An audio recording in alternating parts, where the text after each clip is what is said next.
चिदात्मने सर्वान्तरात्मने श्रीमद् वेङ्कटेशाय मङ्गलम्। स्वतः सर्वविदे सर्वशक्तये सर्वशेषिने सुलभाय सुशीलाय वेङ्कटेशाय मङ्गलम्।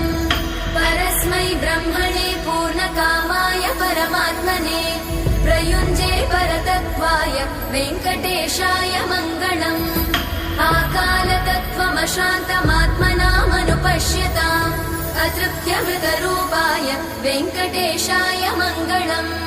प्रायस्वचरणौ पुंसां शरण्यत्वेन पाणिना कृपया दिशते श्रीमद् वेङ्कटेशाय मङ्गलम्।